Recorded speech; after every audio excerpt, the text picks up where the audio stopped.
Hello and welcome to TymTalks, full of genuine interviews with genuine people. Today I am joined by Tom Oakley, an individual who surprised me through being much more intelligent as a 14-year-old than I was, and through better decision-making for sure. Tell me, why was that good decision-making? And hello. Well, hello, first of all, yes, and seeing as I fall into the category of genuine people, that's very kind of you, by the way, that intro. Um, it was merely a chance encounter, more so than excellent decision making, because I was at a classic car show. I like my cars, near to the house here at the Cardiff City Stadium, and it was from there, really. I was having a browse at a Jaguar E-Type, I think it was, and I was just coming on to the Fords. We're not here to talk about cars anyway. So I'll cut the long story short. And my mother came over and she said to me, GTFM radio are, they're looking for volunteers. They've got their tent over there. Why don't you go over?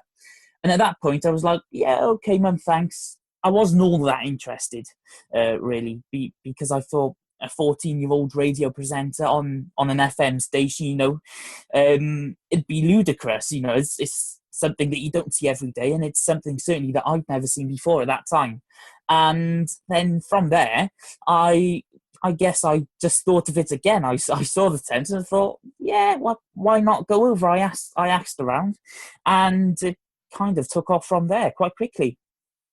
It's kind of surprising how such a simple thing, such as a tent, asking for volunteers, like, oh, no chance they'd ever, bother about me. Why would I'm just a 14-year-old kid with zero Yeah, experience that's or exactly it. no interest at all. But it just shows how you gotta take up opportunities, right?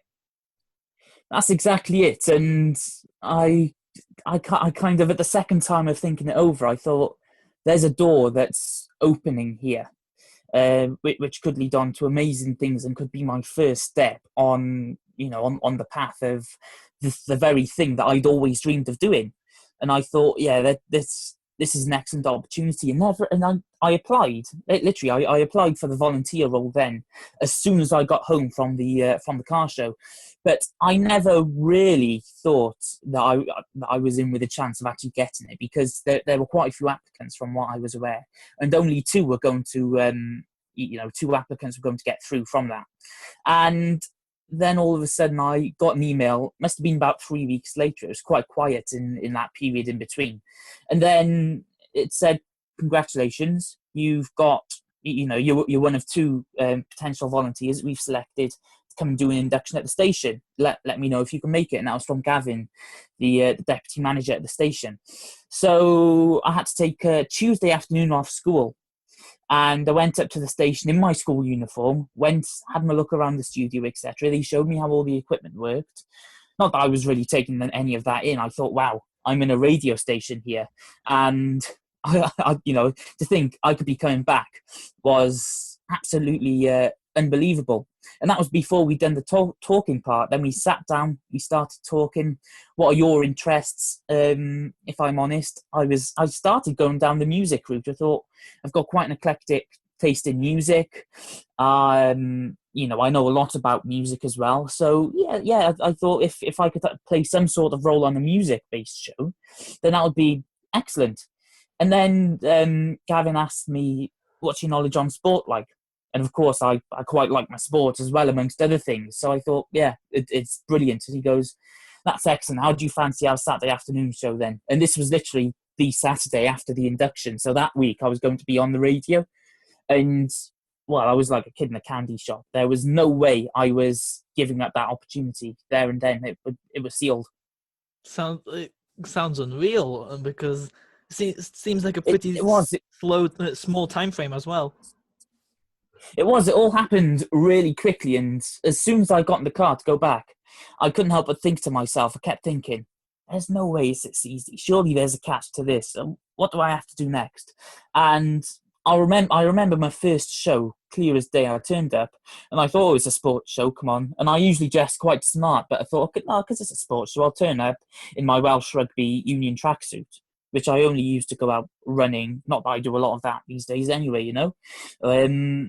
So yeah, so I turned up there anyway. I was really excited, And my mum told me when she dropped me off, I'd be making the tea, very much below an apprenticeship role, the lowest role you could get, and you'd be starting out from the bottom, and you'll work your way up, and before long, that you'll eventually get there. But no, I was straight on the microphone talking about the British and Irish Lions tour in 2017.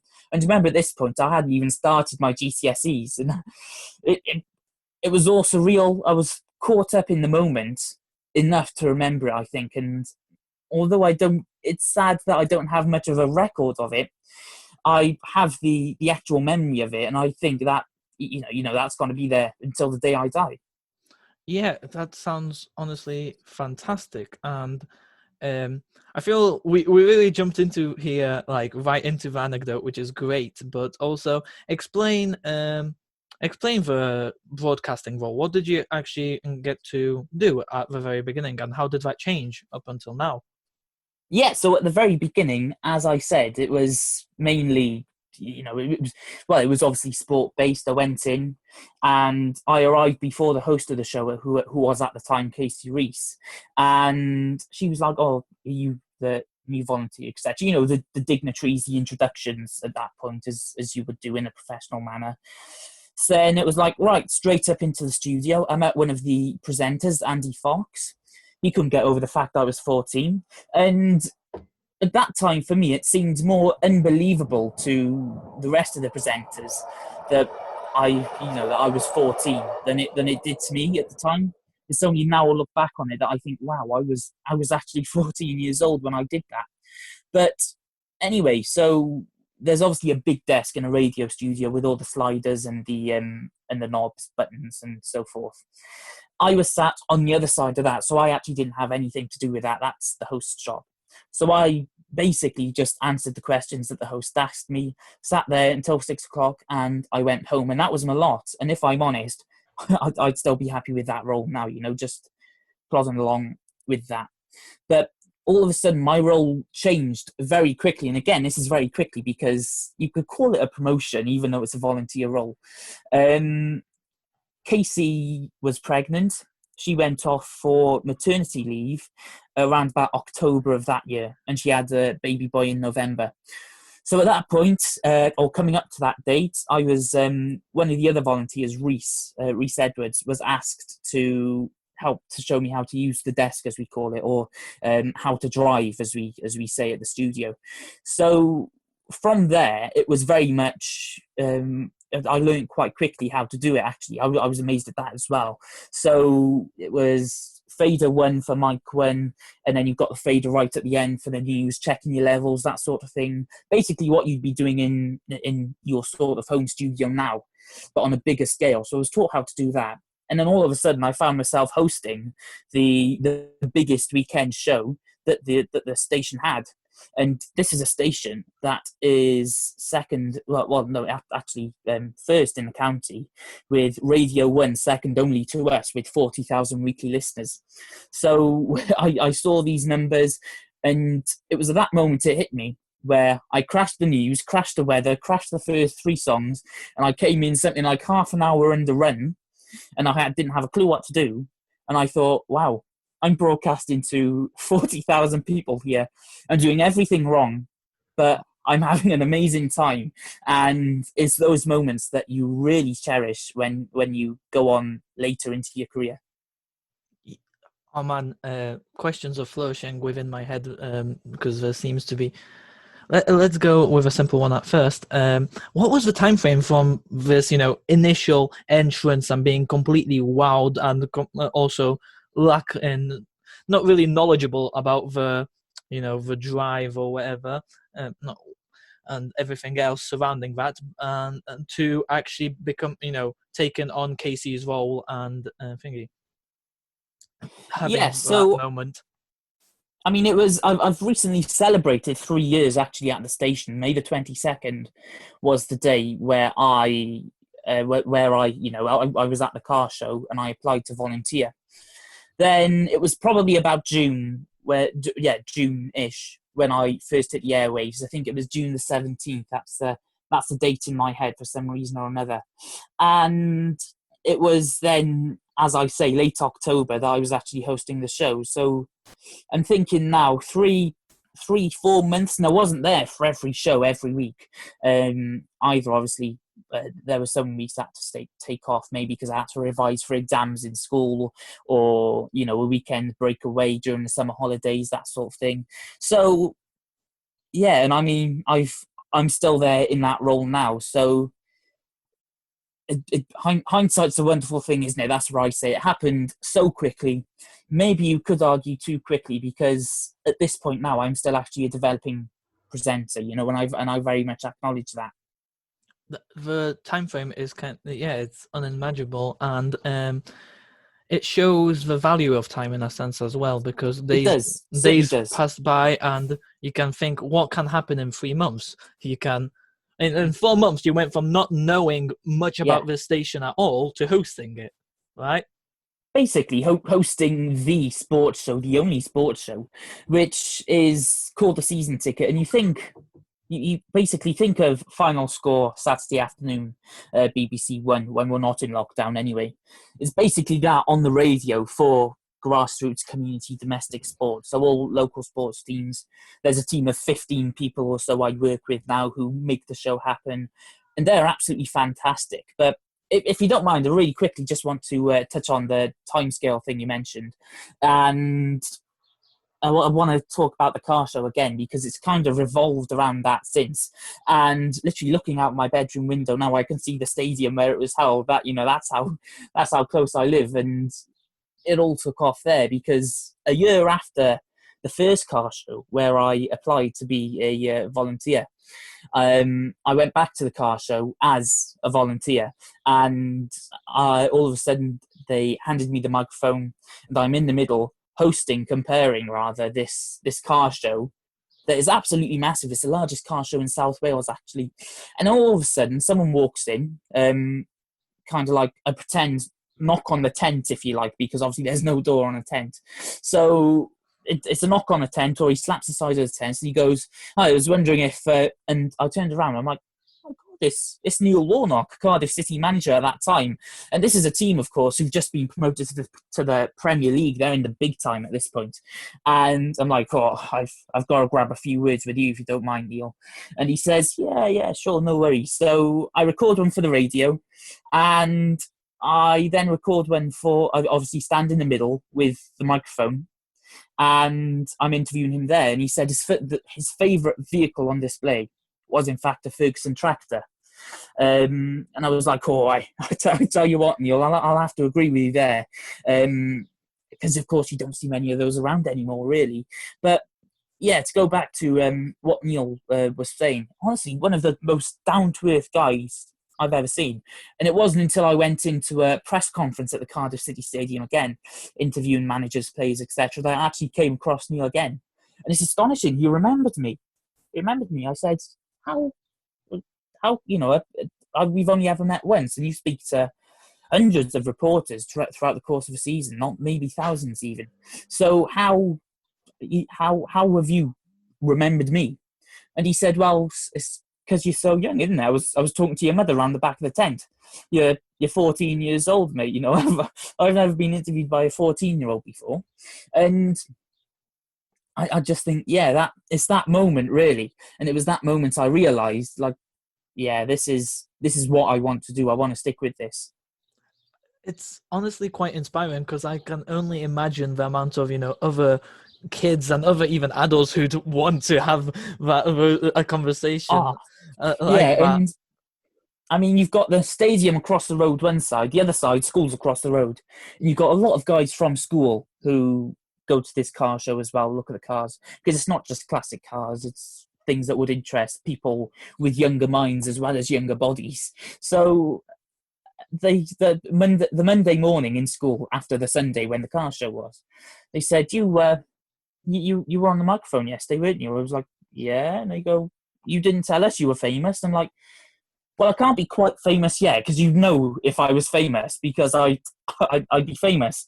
But they're saying, yeah, but you interviewed like the biggest man in Welsh football at the moment. You know what I mean? So yeah, that was sensational. It was kind of nice to be noticed for my work by people who weren't insiders at the radio station or my immediate family who were constantly following it all the time. It also presents a fantastic example of how age shouldn't be a limiting factor, and it isn't when an Yeah. opportunity for you Well, actually presents. It doesn't matter how old or how young you are. people say that when you're talking about older people, it applies to younger people as well. And I would really urge anybody with any sort of ambition of becoming a broadcaster, journalist, just working in the media in general, please do get involved, with a community station. Some hospital radio stations may allow you to apply so young. I know Radio Glamorgan, near me, they don't let you apply to 17, so that's something I'm looking into at the moment. But it's just as I say, really, get involved and you won't regret it. Yeah, I feel like the major limiting factor for young people is that they have to compete in applications with those older and who hold experience in that field oftentimes than not. And experience is valued highly, but that still doesn't change the fact that if an opportunity presents which really is for you and you have the right skill sets and it is recognized, you can take it, and you just have to make sure that you place yourself there and you walk into that tent. Now, with a follow-up question, it seems quite obvious that, and I feel like you already might have answered this, but with this one opportunity of walking into the car show tent and then starting up a career, to say the least, what other major opportunities did that unlock for you being a broadcaster here? Well, so over the course of the 3 years, actually Cardiff City Football Club has been quite central to it, because the obvious one would be to mention my world record attempt with kicking off against cancer. And I've actually just been asked by the trustee then, the organiser, Ben Banks, to write a couple of paragraphs to go up on their website and their social medias, etc. So pretty much answer the question you just asked me. But this is a world record attempt for the world's longest ever football match. Took place at Cardiff City as well. So we played for 169 hours non-stop, getting an hour, 2 hours sleep a day, and an hour to get set, have a shower, fresh kit every 12 hours. So as you can imagine, it's non-stop round the clock just playing football. And it's about this time of year as well. So it's really, really hot inside this air dome that is basically an inflatable tent. That's, that's all it is. And I honestly made friends for life in there. I think that was... I was 16 at the time of doing that, the youngest you could be to break a world record of that type. And I'm partnered at the back with the oldest man there, 53. And just as you said earlier, if that's not an example of age isn't a limit, then what is? We raised something like £22,500 for cancer sufferers and giving them respite from their treatment.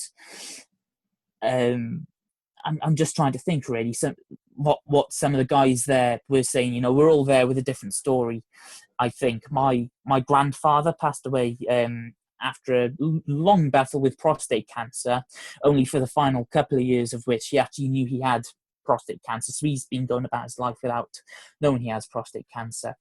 And then when it happens to you, or when it affects you directly, everything changes. So you walk into this air dome not knowing anybody. You've got lads coming down from Leicester, one from Oxford, then lads who literally live around the corner from where you live as well, that you've never encountered before, and now you see them all the time. It's very much like that now, and we're still in touch. But yeah, you make friends for life in there. There's bonds there that are never going to be broken. I think words don't describe really just what it took for all of us to get through that. £22,000, and for such a good cause, Yeah. and 160. Collectively, of course, not all on my own, but yeah. How many players? Was it a proper 11 aside? Yeah, it was a proper 11-side match, full-size pitch as well. So there was initially meant to be about 25, 26 of us starting out. 23, 22, 23 turned up. So we had a few men down already. And then there were a lot of injuries throughout as well. I know there was one of the guys, Gary, he quite badly injured his leg about midway through. So we spent half a week sat on the sidelines, basically.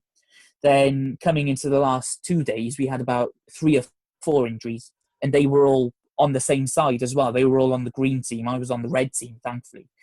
So then it's right, draw up the rota again, 1 hour sleep now instead of 2 hours sleep for the last 2 days. Really push here because, I mean, this is for the green team, mind. And I don't think I could have been on that green team. We had a couple of lads that walked as well because they couldn't stick it. There was one guy, he just, you know, he I think it was something to do with university he had to leave for. Obviously that's acceptable, has to be done. So yeah, that just gives you a scale really of how big this challenge was. And especially for somebody of my age who had gone in, done virtually no training, didn't even know how to kick a ball, and had never really been one of the lads, as you'd say.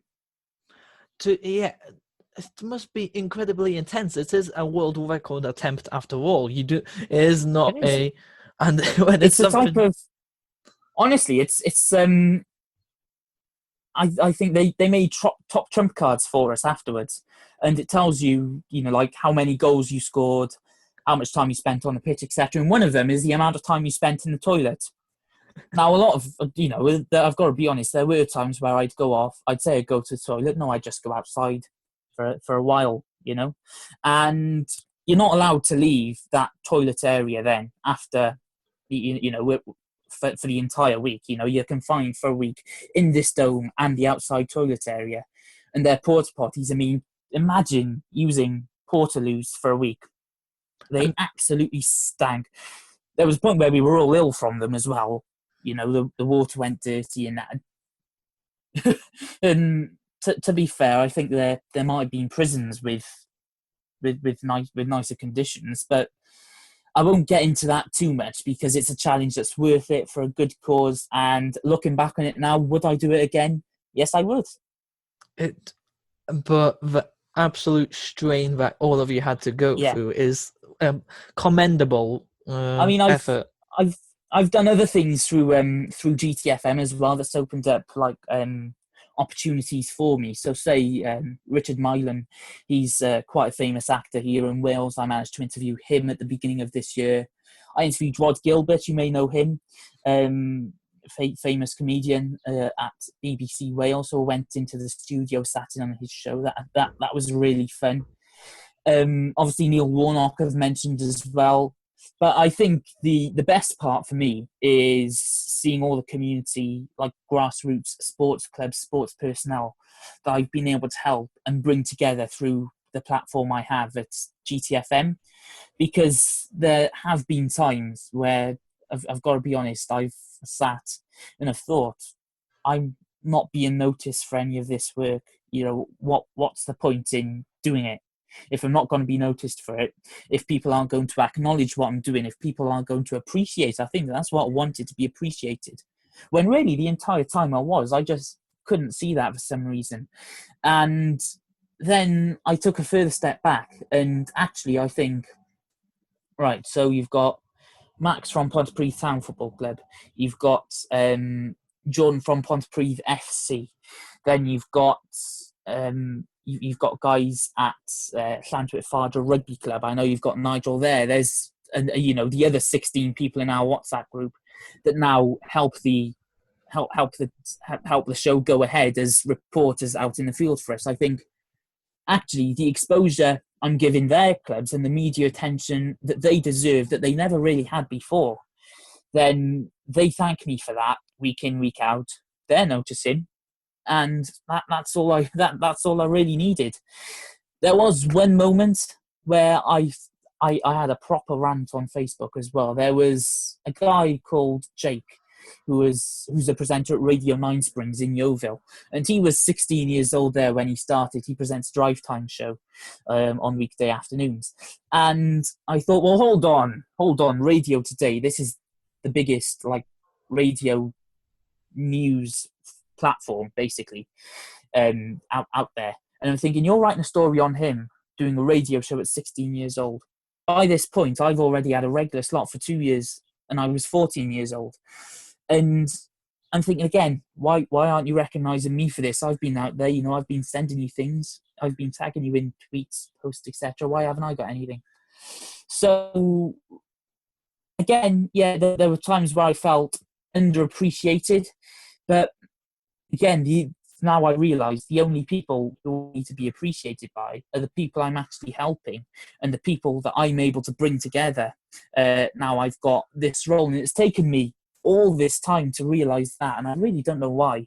But I suppose that's a part of growing up, really, in the media, in the public eye, as well as being a journalist. Exactly, because you not only were you accumulating the normal lessons of life that you get as a 14-year-old maturing and still in that process of maturing as a 17-year-old later on, and I learned a lot as a 14-year-old without being in sort of public eye Well, at that's it. all. I mean, I'm always told I taught myself to do these things. It took Reese about 30 minutes to teach me how to use the desk, and then I was away for the last hour of the show, being able to actually host the show. And I always remember saying, I tell you what, this seat is far more comfortable than the one I was used to sitting over the other side of the desk, where I had no control over what happened with the show. So yeah, that was really fun. And don't get me wrong, Reese gave me those 30 minutes, and it was a good 30 minutes. But I think after that, I was on my own in the deep end, and I was swimming with the sharks. I was swimming with the big boys, competitors in the area, Hearts, Capital, on a Saturday afternoon. So do you say independence is one of your most valued aspects of your job? I think it's something that's been forced upon me from a young age, and that's not in a sense like in home life. I've got a wonderful mother. She's always very supportive of me. She cooks, cleans, does everything a mother should, as well as I do as a son should. But I think out in the outer world, in school, I have autism, or Asperger's, as you call it. So I would not have many friends as such, acquaintances, a couple of people I got along with, and but other than that, there was nothing. So I think right up until year 5 in primary school, before I made friends with a Japanese kid who could, his English wasn't the best, so I tried to teach him a bit, and he was kind of my first friend. He went back to Japan when we went up to year 7 in high school, and everything after that, really, up until I became a radio broadcaster, it was independent. It was off my own back. And when I became a radio presenter, from that day, really, when I was interviewing Mr. Warnock in the at the car show, and a lot of the pupils at the school saw me, everything changed, and people wanted to know me. I managed to get along with people. I think a couple of the lads as well, they had no clue I knew anything about football or sport, which is all they talk about. So they're like, I didn't know you knew anything about sport. You should have said. I'm like, well, I've always been here. You get what I mean? So, and these are guys who've just never bothered with me in the past. So independence has always been a thing for me. And I thought, right, now I've done something and you're recognizing it. Why should I be changing myself from being independent to maybe having a smallish friendship group who want to know everything? I guess I was scared of the change that might bring about, because all I knew was being independent, doing a lot of things off my own back, and I was quite happy with it being that way anyway. That's fine, as long as you're happy with your own decisions and with your current state. I feel like we have different definitions of independence, because I believe that you can be part of a team and be independent in a sense. A lot of it is having the decision-making power for yourself and delegating whatever you want to do for yourself. And sometimes Well, you that can would be, do that in cooperation with someone as well. yeah.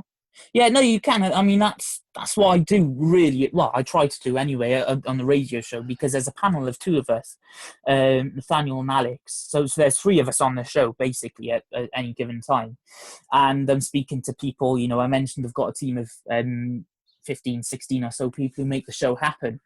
But over the microphone on air, and in the media, I've always thought that life different to my life at school or my life at home. So, say for example, I wouldn't say it's spite. I'm just like, be honest. I wasn't majorly bullied in school, but okay, I was picked on from time to time. And I'm thinking, one minute you're picking on me, now you want something to do with me. But just because I'm doing something with my life at a relatively young age, why should that why should that change who I am? I'm not going to change really for anybody.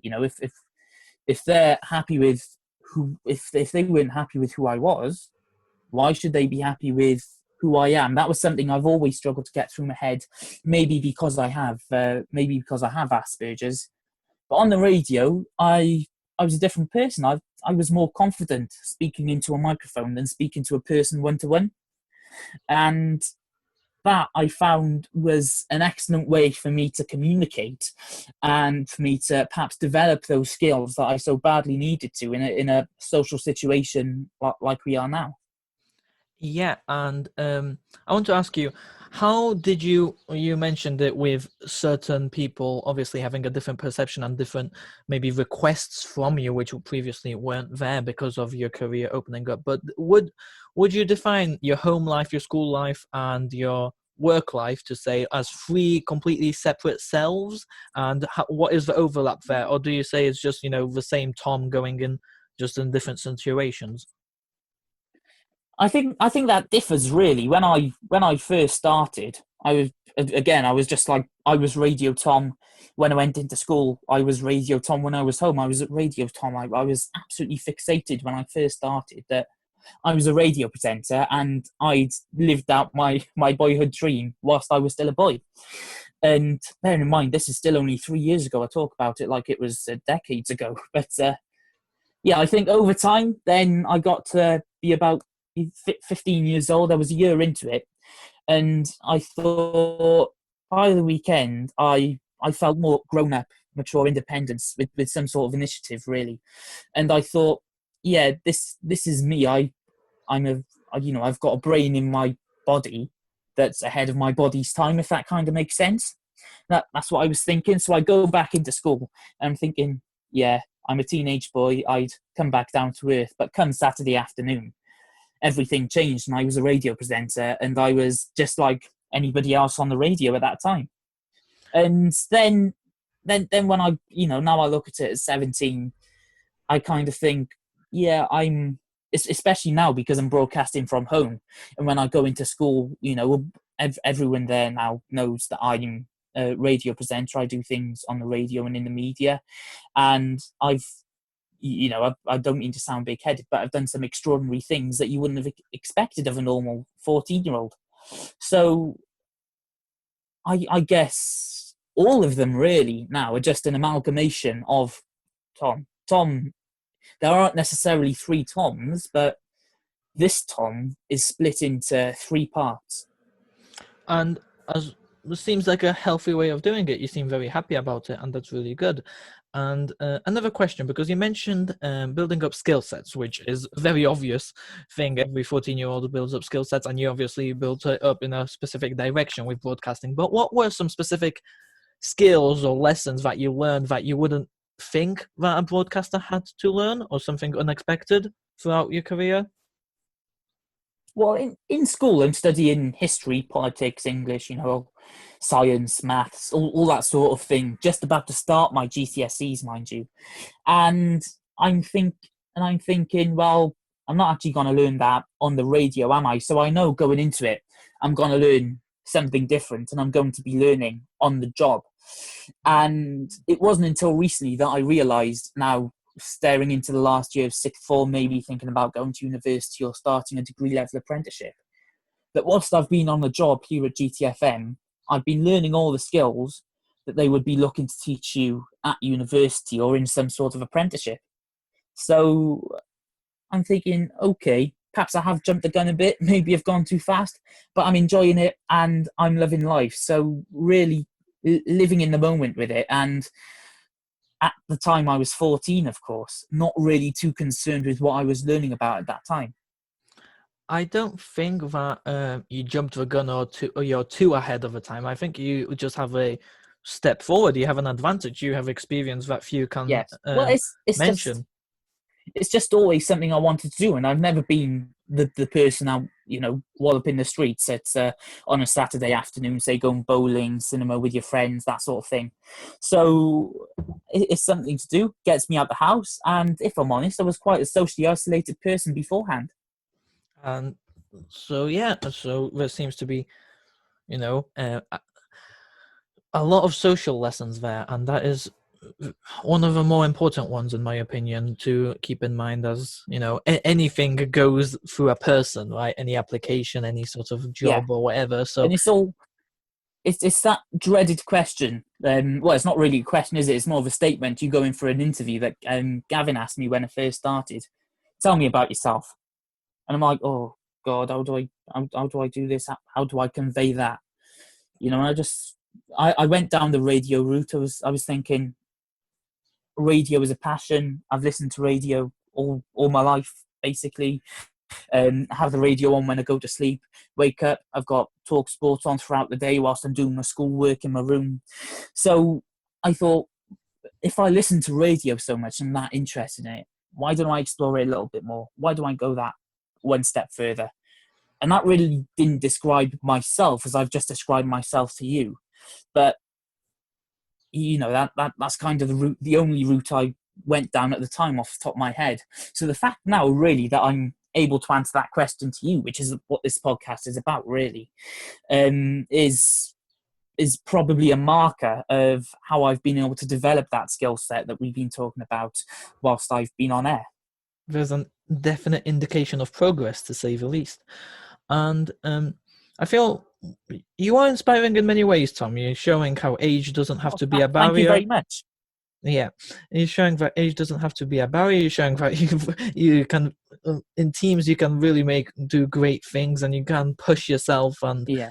it might seem like hell, like it sounds like hell, 168 hours in those conditions, but it can be worth it as I well. mean, You know.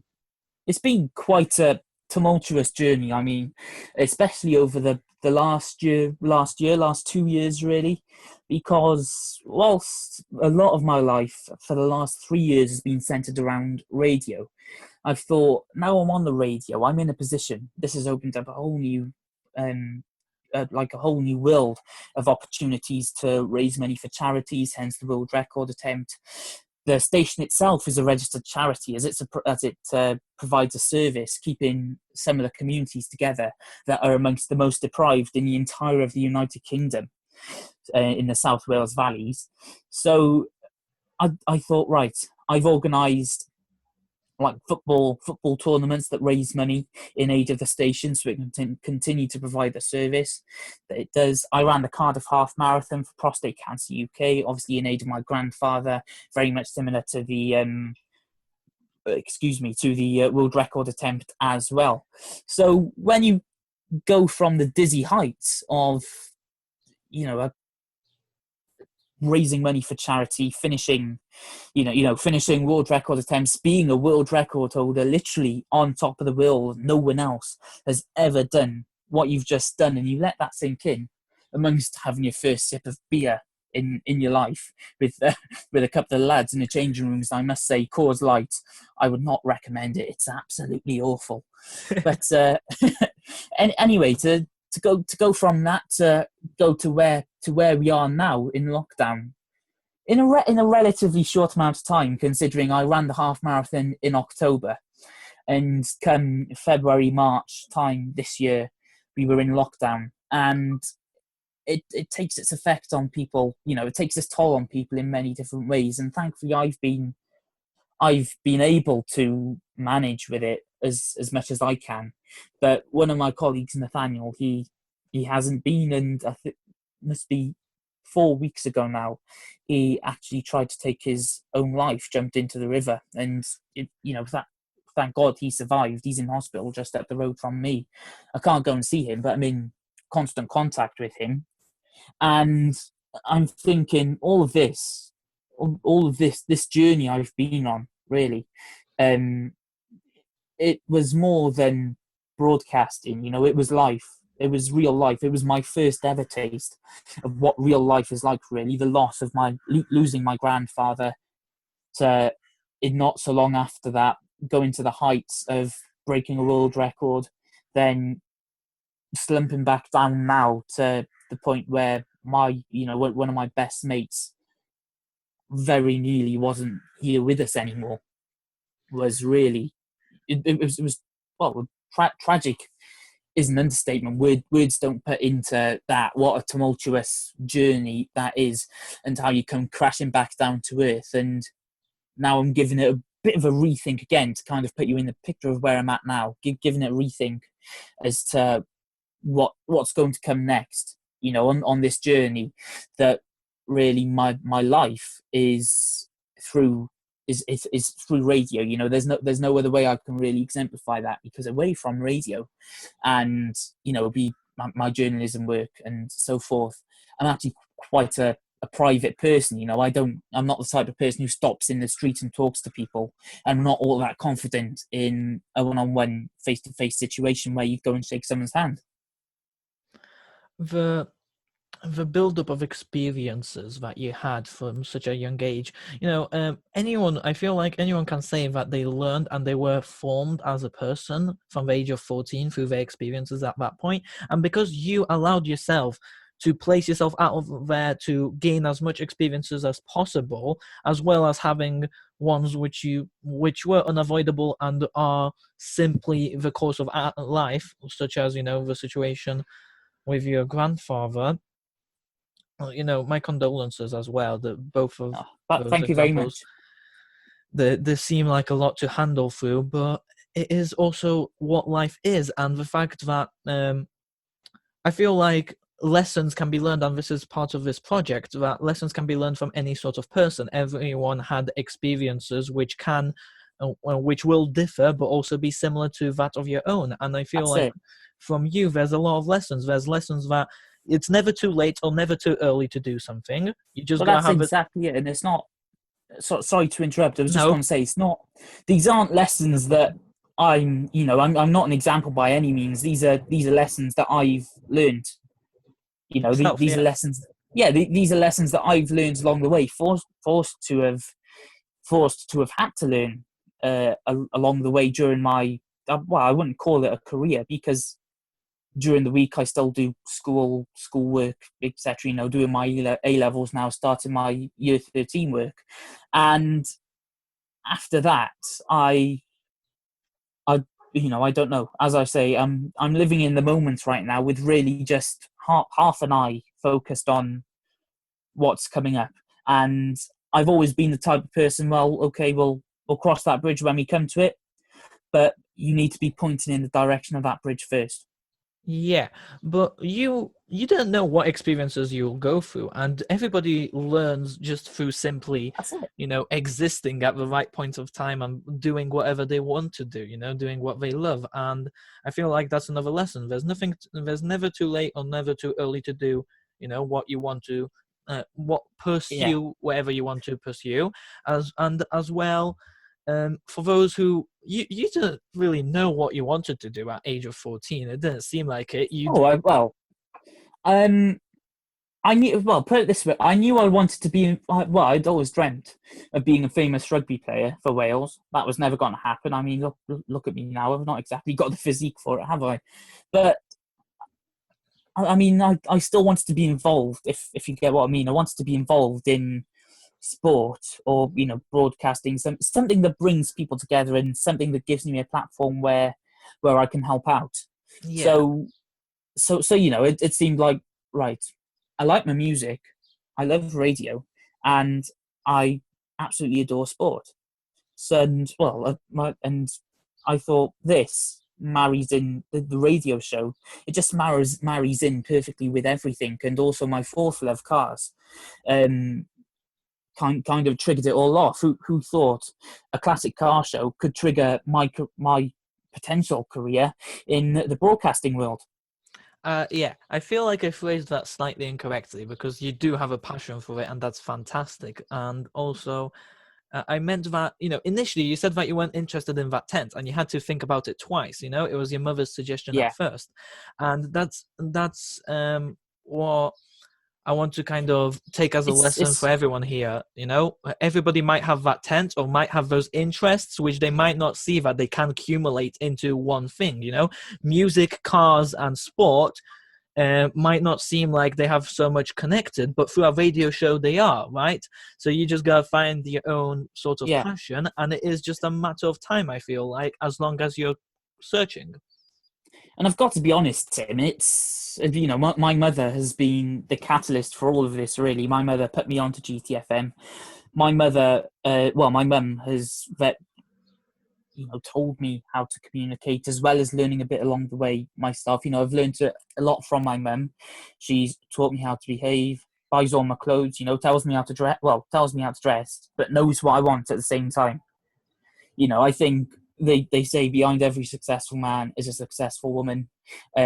Usually that refers to a wife, girlfriend. But to me, that's my mother. She's pushed me just enough to the edge of my comfort zone, I think, because having Asperger's, I really don't like being outside of my comfort zone. But as long as I'm on the edge of that comfort zone, I think, and pushing it just that little bit, my comfort zone starts getting wider and wider, and those small incremental changes that I intended to bring about anyway have really made a difference. But then the changes in my life have been anything but incremental, and you can't really plan for those, of you, can you? So I don't know. It's hard to interpret because they've stood me in good stead. They've taught me about life as I grow up and evolve into hopefully what hopefully being able to play a part in the world for the greater good. And well, I suppose that contradicts everything of what I've just said, really. I But don't you think get the so. point. I don't think it contradicts. Or you were talking about your own experiences, and the fact that you had people to support you in those experiences is Yeah. Oh, I simply mean, natural. It's how it is, and family is the greatest support one could ask for. I Oftentimes, can smell my mum's cooking now. From the bedroom upstairs, and it's absolutely unbelievable. Can't wait to get down there and and have my tea by this point. And don't get me wrong, we're not a big family. We're disjointed at times. I've got to be honest. Especially during lockdown like this, when we can't really see each other as much as we would. But when we're together, it's nice, and I'll remember people coming in. I know one of my mum's friends, Wendy and Barry, who live around the corner from me. Well, Barry's a delivery driver for the chip shop, so it must have been about 2 o'clock in the morning. He just finished his rounds, and he brings in Savoy and chips for me when I'm in the air dome playing football.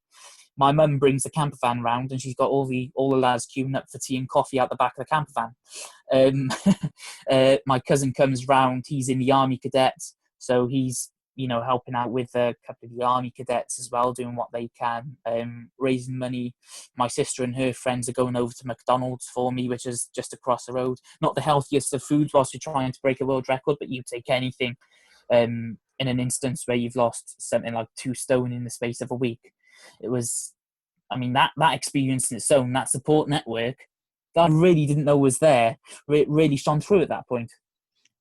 Yes, and finding success, you find the most success with support, with people who support you, and that does not diminish your own achievements. It just strengthens them, if anything, because you know that you have the belief of others behind you, and it is, very strongly. It is important to cherish those support networks, as you called them, and appreciate your family members and your friends and anyone who helps you along the way, and make sure that Yeah. you're as supportive for others as well. And I do not think that it diminishes your independence or anything like that.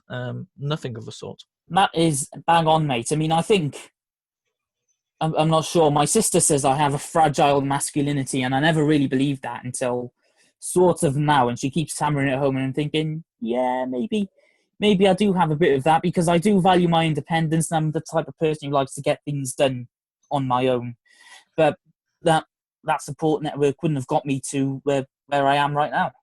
And it's things as simple as that, really. Like bringing in some Savoy chips, and then you've got my mum who's literally in the dome all hours of the day, stood on the sidelines, cheering me on, getting me through it, as well as helping out some of the other lads as well. The support from the other lads who got in that dome at the radio station, the support I get from the other presenters. My mum with the support of that as well. And that stems right down to listeners who just listen to the show to make sure that it actually stays on air. So, I mean, as you look further into the foundations and the roots of where I've got to, and it's purely thanks to other people. Yeah, and I feel like every sort of success is like that. You cannot be an actor without viewers. You cannot be an engineer without anyone to use that machine, right? It's just part of what I believe value is human connection in one form or another, right? And here we are creating value in a sense because And I that's am learning from you. well, and that's the epitome of radio. The epitome of this podcast right now. You said, didn't you, that you saw my comment on Sophia Smith Gaylor's masterclass with the John Schofield Trust, and to be fair, it's amazing. You found me, social media hit me up, and the day after you sent me that message, here we are recording the podcast.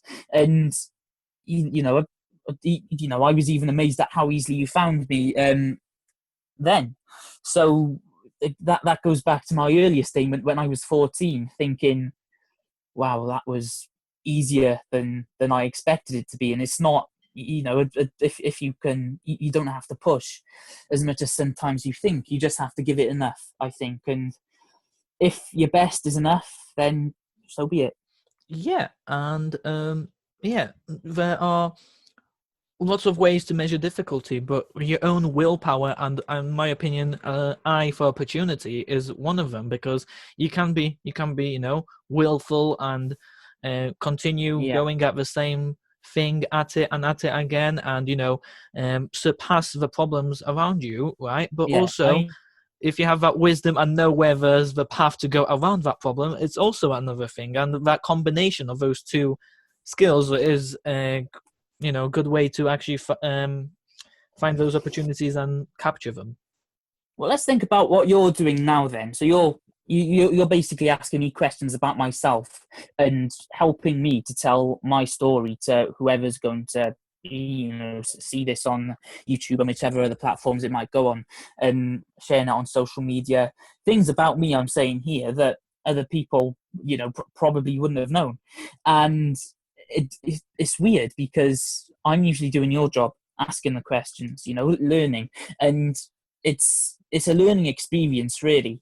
I love learning, absolutely adore learning. I was trawling through the National Archives for sources on history earlier, and I absolutely I really enjoyed doing that. And it might seem a sad thing to do, but learning is what I enjoy, but not so much from textbooks, not so much from resources, but from other people, their stories. Everyone's got a story to tell, and I think people are like books. They've got a cover, and you can look at the title and you think, and most people decide then whether they're interested or not. But then when you open that book and you start reading the content, maybe even after reading the blurb, and anything like that, I think I'm living proof of that. And you may be as well. I'm not asking the questions here, so you might have stories to tell, just like the stories I'm telling. Yeah, and honestly, your comment of everyone has a story to tell is something that I strongly believe in myself, and this is an example of that. I believe that everybody has something that I can learn from them, and I myself, we're both in a bit of a role reversal in a sense, because I'm usually the talker, right? The previous introduction to Tim Talks was the show where Tim talks and you listen, and that was funny for Yes, my well, friends, and it was topical. Yet it is also very important to make sure to listen to the other person on the other side, and to make sure that come on they then. are appreciated, and get their message ingrained in your head, because they Come on, definitely are important. let's try that then. So you want to be a broadcaster or your journalist, work in the media industry. Why is that then? Go on, I'll ask you a question. No, that's an assumption. There is nothing that Well, you were on the masterclass, I so was on the I thought masterclass. maybe I just thought maybe it's an might be an inference or a deduction that I've got wrong there. But No, that's fine. That's fine. You use the data and you extrapolate it from it, but you want to. The master class and the whole John Schofield Trust was just one of quite a wide range of my interests. And to put it simply, one of my greater interests is other people and the communication between people and charity and anything surrounding that. So it's you like anything from journalism to charity to project okay. design to lots of that. And in an unhealthy kind of way, it also accumulated into an interest for politics. But like Well, I could sit here and talk that with you all day. Let's go. I feel like that could be a chance for another episode, if anything. But I'm not sure if Tim Talks You is also at the point for such well, controversies yet. But the whole point is must be better than the daily briefing. that's an opinion which I shall not comment on right now. But so that is kind of my answer. I feel my vision for the future and my vision for what I'm doing right now is slightly blurrier than yours, yet I do not feel that it is less valuable because it is Well, just about to uncover itself, sooner or later. I think that's the same with everyone, it certainly was with me. I said, didn't I got into the radio station and I was like, wow, I'm on the radio. My mum's driving back down the A470 and texting my mum, I'm on the radio talking about the rugby. I never thought that would happen in my wildest dreams, and yet it did. And I didn't care what came after that.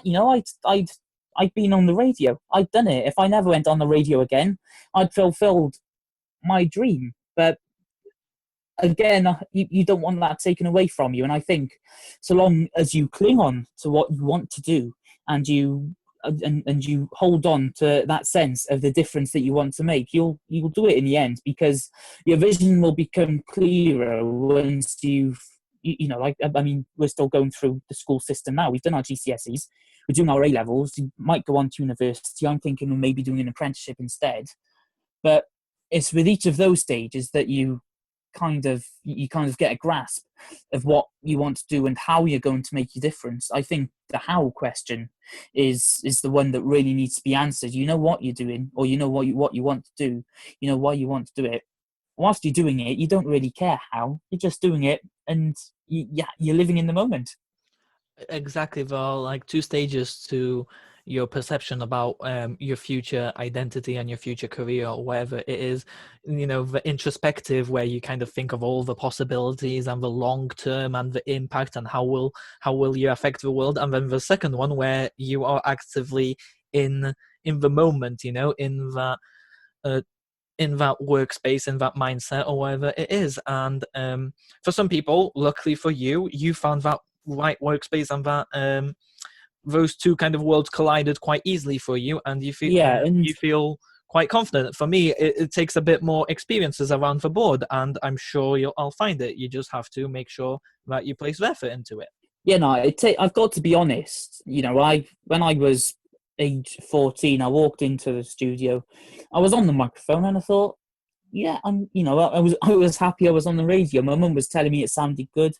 Gavin, who I mentioned earlier, came in, said it sounded good, and I enjoyed that experience. Second show I ever did, Casey was talking over the phone line to one of the reporters, and I thought she was talking to me, so I started talking, and my voice started coming out at the same time as theirs, and she just did that where, as in chopping off your head, that motion to say shut up, basically. And I did as I was told, as I've done all my life. And I thought, oh my god, I've ballsed it up here. I've done it wrong. That's it. My life's over. It was fun while it lasted. But no, that and then I think one of the first show I hosted, maybe the second show, I remember I brought in to the studio a big massive book, and it was full of like sporting, so like fixtures, stories, etc. from years gone by. And I would sit and I thought, right, this is a new feature. I'll read one out every week and see where it goes. Well, these stories are about 4 pages long, and it's quite a big book as well, probably like between an A4 and an A3 size book. And yeah, it was a long, it was a long period of time. And I got in the car, and my mum quite frankly said to me, honestly, Tom, that was like suicide watch. And I I appreciate the honesty like that. Really, I think, oh, but thanks for the feedback. How do I make it better? She's like, talk less, more music. I'm like, okay. And all of a sudden, that was the message coming from everyone: talk less, more music. And in my mind, I'm thinking, but hang on, I've got too much to say. I've got too much to put into this. So I'm thinking, how best can I get across what I'm trying to say, and how can I model this kind of like radio show from what it was and what I knew, the way Casey ran it, to make it mine, because Casey never came back, by the way, if you hadn't got that. So how could I make this show mine and make it customized to me and the rest of the team that are in it as well, so that it can work for everybody and it sounds all right for listeners. So from there, I kind of just thought, well, if I've got something to relate to on the radio, then listeners are going to have something to relate to as well. Because let's be honest, there's no point in searching for something that isn't you, because the listeners want to relate to you. That's why they want to listen. I kind of discovered that really. So rather than thinking what the listeners are thinking, I've kind of just gone along with thinking what I'm thinking of and saying really what I believe. And look at you, lesson after lesson, and now you're slapping on the lesson of authenticity. Like, what more could you ask for? That's Well, I just think if you're not going, it's relevant. Stuart Barnes, one of the rugby journalists, he does Sky Sports, Times, etc. All the big ones, and he said, "Well, what's the point in being a journalist or broadcaster if you're not going to say what you believe?" And that really hit me. I'm like, yeah, that's bang on. So maybe I was overthinking it a bit there as well. I am the type of person who overthinks things and tries to find the most difficult way around the easiest problems to solve. Well, yeah, and it's good that you're aware of those kind of problems. And overthinking, I feel like, especially a teenager who's juggling school and juggling what you say that you don't want to call it. You're not calling it a career, but I would call it a career. It's a journey. I'd call it a journey, I think, at this stage, That's fine. because the one thing that keeps my feet on the ground really is the fact that I'm a schoolboy. Quite frankly, it's not my career. I'm not on the Radio 1 breakfast show or anything like that. I'm not. I'm not doing drive time frequently. It's on a community station on a Saturday afternoon, just doing what I love, and it's not on the biggest of stages either, but it's big enough. And actually, to have gotten a role in the FM radio industry at 14 years old, at that point you've landed on your feet. And I suppose feeling lucky for that is one of the key factors as to the authenticity, as you say, saying what I believe, and I suppose not really worrying about what other people think of me. And look, now gratitude. We can get through a whole nice list. Honestly, I feel like this is the time for the final question. And we talked a lot about your previous experiences. We're talking about how your Saturday show is looking right now as well. The current experiences. But where do you see yourself in the future? Maybe even the far future, after the possible apprenticeship or university. I know I've rabbited on a bit, but I think I just wanted to mention my most recent role. I've ascertained head of media at Town Football Club, newly formed. One of my pals, Mike, wanted to basically said, fancy starting a football club. So I'm like, yeah, I'll help out with your media, your exposure, that sort of thing, and see what we get. And we're doing pretty well there, and that's something I never thought I'd envisage I'd be doing. So into the future, that's really something that just opens up my options again, because it's something to add to my CV once I eventually get to that point. Maybe, post apprenticeship, post degree, whichever route I go down there. I'm not, as much as I enjoy, being on GTFM, a community local station where I can actually see the difference I make.